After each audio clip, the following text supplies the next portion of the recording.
arrivé au monastère. Donc pareil, le monastère c'est un endroit qu'on nous a fort conseillé d'aller pour visiter une cascade qu'on fera demain matin. Des gorges. Donc et des gorges, ouais. Et donc on est pressé de s'y poser, de voir un petit peu l'ambiance qu'il y a dans ce lieu. C'est super calme, c'est très très grand, c'est super agréable déjà. On a payé 6 000 pour la soupe du soir et une chambre. Franchement, pour le prix, on va pas du tout faire la fine bouche, ça nous convient très très bien. On sait pas s'il y a l'électricité, on verra, parce que le petit ventilo pourra faire du bien. Mais c'est vraiment cool d'avoir un lieu comme ça, vraiment pas cher, qui t'accueille, qui te donne à manger, pour rien du tout quoi, c'est trop bien. Alors ce soir, bienvenue dans le monastère. Donc nous allons manger le chichement. Alors apparemment c'est du... On n'a pas compris ce que c'était. Mais je vous laisse apprécier la texture et le... Et vous n'avez pas l'odeur. La bonne soupe. Le petit bolino de soupe. Et la petite boule de on sait pas quoi. Et on a pris des coca. Toujours ouais, parce que bon... Mais c'est marqué ça, no cap. On ne sait pas si c'est un bon présage ou pas pour notre objectif. Ici c'est un bon présage. Faire vite. C'est pas bon. Mais regarde, rien que ça. Là, appuie sur l'interrupteur, non?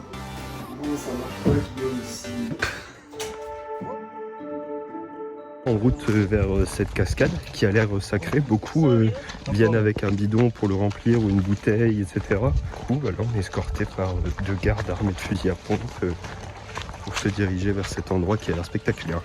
On est où la Guigui? C'est la faille dans Stranger Things ou quoi là? Donc là, il y a plein de camions. Genre beaucoup. Et apparemment, ce sont des... Enfin, c'est une mine d'or. Bon, on a l'impression que ici, ça découpe aussi de l'arbre très fort. C'est super sympa, j'adore. Ah ouais. La végétation est luxuriante. On entend l'eau. On va se rapprocher petit à petit des gorges. Je pense qu'une lumière divine va s'abattre sur nous. Alors là, on n'a pas vraiment envie de rencontrer l'araignée qui a fait toutes ces toiles.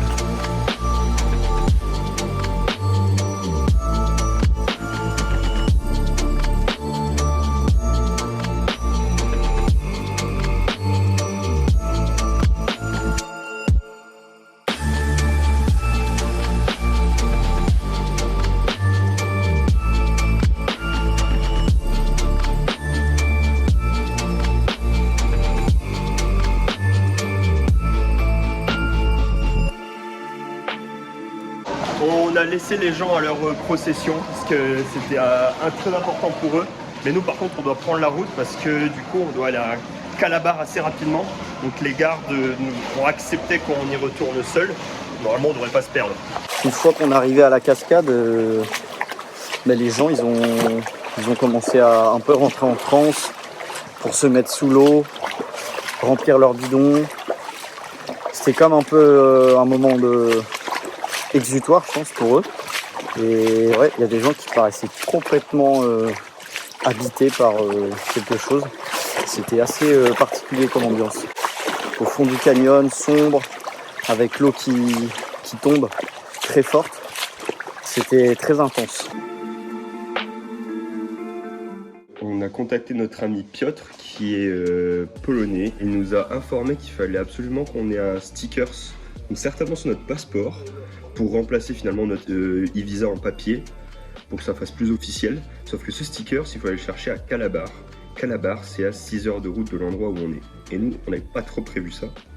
Mais ça n'empêche qu'on aura quand même le temps d'y aller, qu'on accélère un peu le mouvement. On vient d'avoir un contrôle bien musclé. En fait, la plupart des contrôles, là, on a juste poussé la barre et on s'est barré. Et là, cette fois-ci, ça n'a pas trop marché. Là, je pense que c'était vraiment des officiels. Donc, ils n'ont pas trop aimé le fait qu'on essaye de forcer. Mais le mec, il savait même pas ce qu'il vérifiait vraiment. Toi, ils t'ont poussé. Ouais, moi, ils m'ont bien poussé, ouais, parce que moi, je voulais retourner à la voiture pour aller chercher mon téléphone, pour choper le e-visa. Et ils ont pas voulu que je retourne à la voiture par peur que je me barre. C'était un peu mon objectif aussi, hein, j'avoue. Alors, mon Guy, cette route? Crevante. On est mort. Franchement, on est claqué là. C'était bien plus musclé là aujourd'hui. Déjà, longue route. Les contrôles, ils étaient plus ardus. Puis il faut se dire qu'on fait la même demain. Parce qu'on est juste venu chercher un sticker Panini quoi. En gros, on aura fait peut-être 9 heures de détour. Heureusement que l'essence c'est à 50 centimes. De ouf.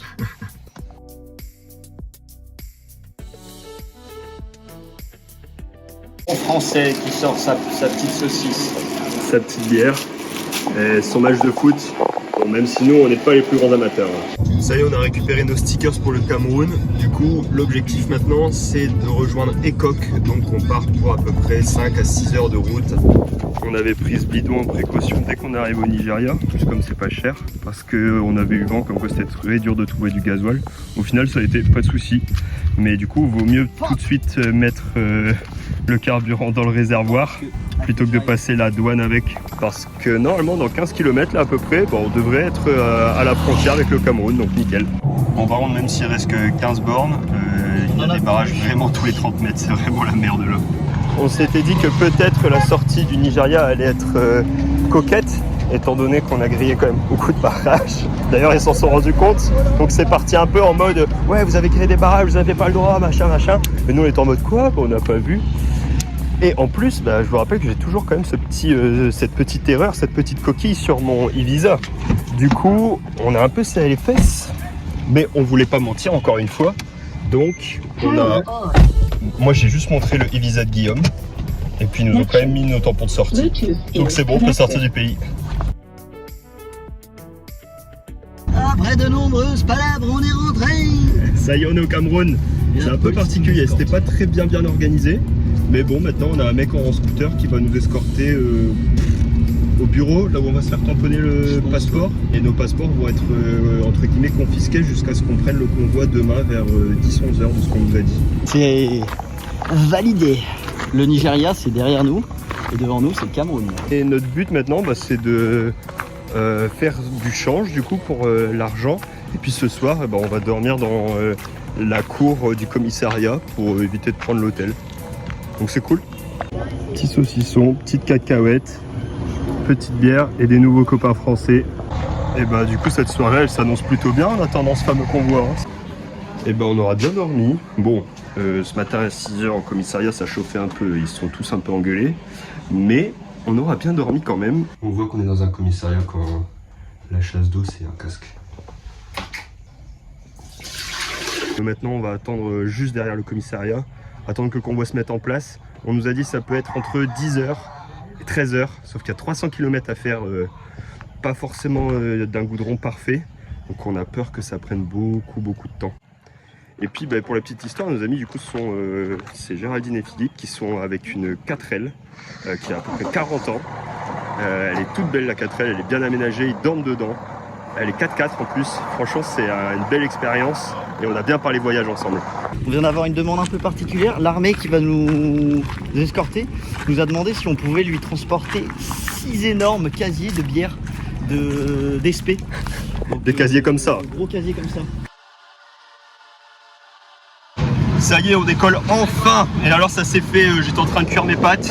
Le mec il dit ouais vous inquiétez pas, vous avez encore du temps et tout. Et d'un coup le gars il arrive, il est vénère, il dit ouais faut partir tout de suite, faut partir tout de suite. Ça y est, on démarre. On verra comment ça se passe. Les pâtes sont pas cuites, on va les montrer. Et ouais les pâtes elles sont pas tout à fait cuites mais tant pis. Bon maintenant le convoi nous a dit de le doubler. Donc en fait on comprend que c'est pas finalement un convoi pour nous protéger mais c'est plutôt juste un transport entre les bières qui coûtent moins cher à la frontière avec le Nigeria et puis le milieu du Cameroun quoi.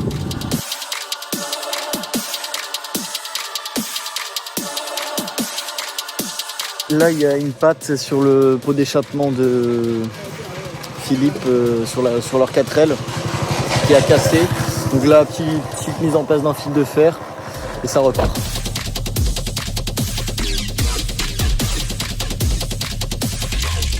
Après le guide qui ne guidait pas, nous avons l'escorte qui n'escorte pas.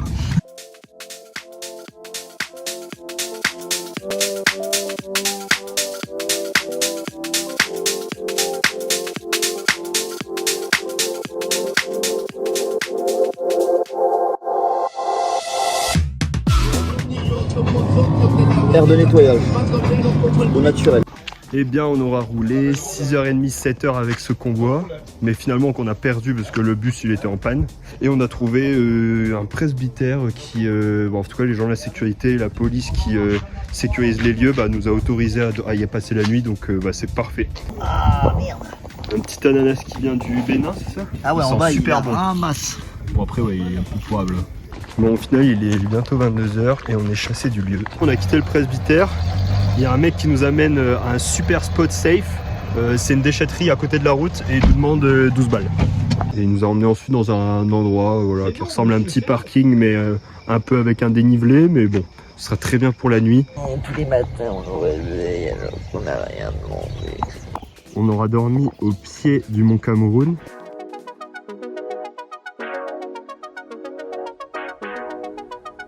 Bon, nous sommes à Limbé. J'ai pu changer les francs CFA qui venaient du Bénin, du Sénégal, etc. contre des francs ici du Cameroun. Là, je suis juste devant l'assurance parce que au Sénégal jusqu'au Nigeria, tu dois avoir la carte brune, si je dis pas de bêtises, pour l'assurance, c'est genre une responsabilité civile. Et à partir là du Cameroun, on doit avoir la carte rose jusque en RDC. Finalement, dès qu'on passe à Angola, c'est fini. Donc c'est plutôt l'Afrique centrale, qui coûte à peu près 50 $. Parce que ça, les policiers, ils le demandent. Ça y est, je sors du MTN avec cette magnifique couleur jaune. Donc j'ai du Giga, et ça c'est bon. Et juste à côté, et bon, on va manger les restos et ça va être très très bien. Et bien ce midi, pour nous réconforter de toutes ces petites mésaventures, et bien on va manger de la loco, donc c'est banane plantain frit, et puis un petit bar. Je pense que ça va être succulent. C'est une bonne nouvelle. C'est pas ici. C'est 2500 par véhicule. La douche c'est là. C'est dans l'herbe et tout. Ouais, c'est de l'herbe. Non, voilà, c'est pour ça. Et alors Limbé, c'est connu pour le sable noir là.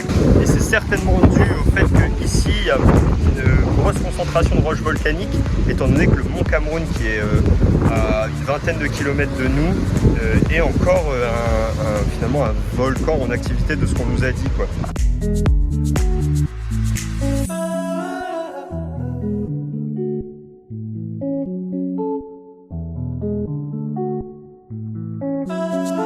Ce matin, on s'est réveillé tranquillou, on crève déjà de chaud, c'est incroyable. Je sais pas, il doit faire 30-35 degrés, c'est vraiment galère. La petite promenade sur la petite plage fait trop du bien. L'eau hier, elle était trop bonne, c'était trop agréable. On a passé une super soirée encore une fois avec Géraldine et Philippe, on a bien rigolé, c'était top. On va continuer la route ensemble vers Douala. En tout cas, pour l'instant, le Cameroun, on adore les paysages, ça c'est une très bonne nouvelle. Attention, Cameroun, on a l'impression que c'est un Sénégal bis, c'est-à-dire qu'ils nous inventent tout et n'importe quoi pour nous contrôler. Il a quand même été jusqu'à contrôler le papier de vaccination. Du coup, évidemment, on lui a fait un petit jeu de questions-réponses sur quel vaccin correspond à quelle maladie. Vous ne saurez pas dire, évidemment. Et ils lisent les papiers à l'envers. Oh ouais, ça fait envie. Bon appétit. On s'est trouvé un endroit super accueillant pour passer la nuit ce soir. C'est actuellement géré par des Allemands qui ont été hyper sympas avec nous. On va pouvoir dormir sur leur parking, profiter de la douche. Et puis tout ce qu'on va faire, et ça nous a pas été obligatoire, c'est de manger et de boire une bière avec eux, quoi. Avec grand plaisir dans ce cas. Ce lieu est incroyable. Franchement, les gérants, ils sont d'une gentillesse. J'ai jamais vu ça. Genre, je lui ai dit, j'ai besoin de trouver pour la lessive. Il a dit, t'inquiète, je vais me débrouiller avec ma machine à laver, je vais t'aider. Super sympa.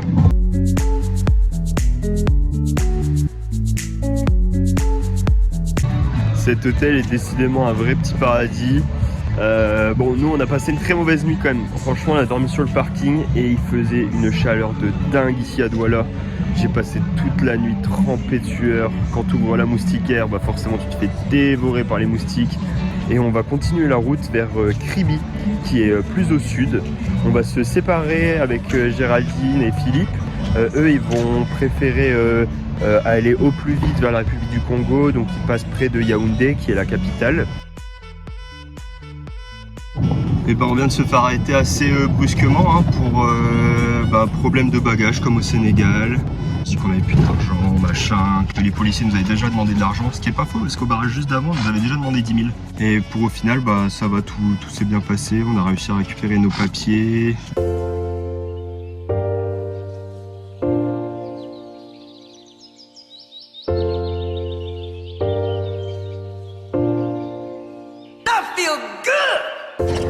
Solide. Et ben on a retrouvé la famille 7x7 qui nous avait demandé de lui ramener un billet de Dinaïra, que tu as vu dans l'ancien épisode. Et elle nous a invités à aller un peu plus au sud de Kribi, dans un spot vraiment très joli.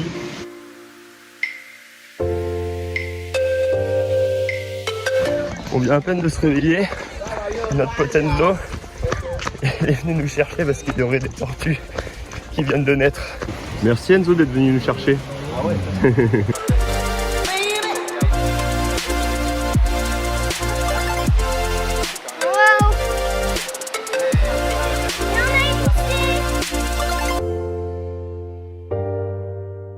Donc ici c'est monsieur s'occupe de la préservation des tortues, donc des tortues marines.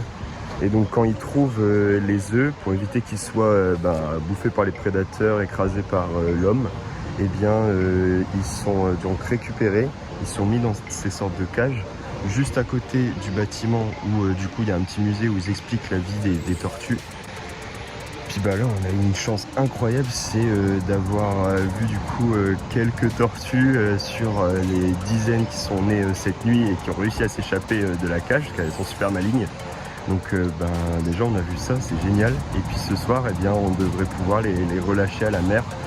Pourquoi le soir? Tout simplement parce qu'il y aura moins de prédateurs, il y aura moins d'oiseaux.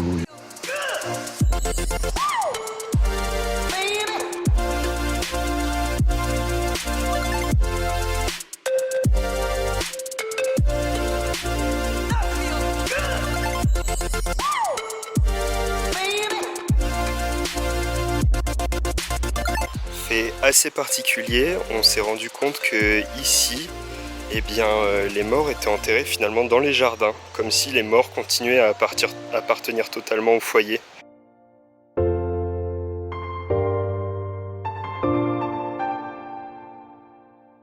Ça, déjà, ça sent pas très fort. Ça sent pas très fort. Ça, c'est du whisky du village. Ça, c'est du bon. Mais je trouve pas ça, genre je vais pas en reboire, mais je trouve pas ça mauvais. Ouais. C'est pas, en fait, c'est pas super fort d'un coup, tu vois. Bon, on a été invité à prendre un petit verre là. C'était fun parce qu'en fait, on a l'impression que dans cet endroit, ça fait un carré avec les habitations. Et au milieu, ils ont fait une petite terrasse où les gens se retrouvent le dimanche pour boire un verre. Ou deux, ou trois, ou quatre. Et du coup, on a été invité à boire un petit verre aussi d'alcool de palme, qui était particulier, hein, évidemment. Mais on a pu discuter un petit peu de la route à emprunter ensuite pour aller vers le Congo. Bon, personne n'a donné la même destination, enfin le même passage, donc il va falloir qu'on vérifie l'information encore une fois, quoi. Et ben l'eau elle est trop agréable. On va profiter pour aller voir les tortues, parce qu'il se fait à peu près 18h30. Il fait encore jour à cette heure chez nous là.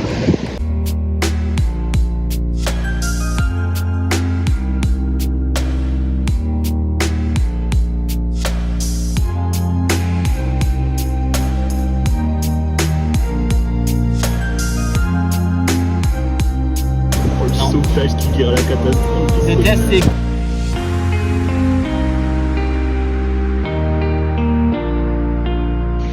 Petit réveil en douceur dans nos petites tentes. Cette nuit elle était super agréable. En fait, pourquoi on a dormi en tente? Parce que le prix varie énormément. En gros, tu payes 3000 pour une chambre ici. Mais cette nuit, il n'y avait plus de place. Donc tu peux payer 3000 pour une tente. Et par contre, si tu dors dans ta voiture, là-haut en plus, donc même pas ici sur le sable, bah, tu payes 8000. L'expérience qu'on a vécue hier, c'était assez particulier. On était allé relâcher les tortues du coup. En fait, j'ai été assez étonné. Ils attendaient des températures idéales pour les tortues. Ils attendaient qu'il y ait moins de prédateurs. De ce qu'ils disent, du coup, le soir, il y a moins de mouettes, d'oiseaux et tout ça, donc ok. Ils disent aussi qu'il y a moins de poissons.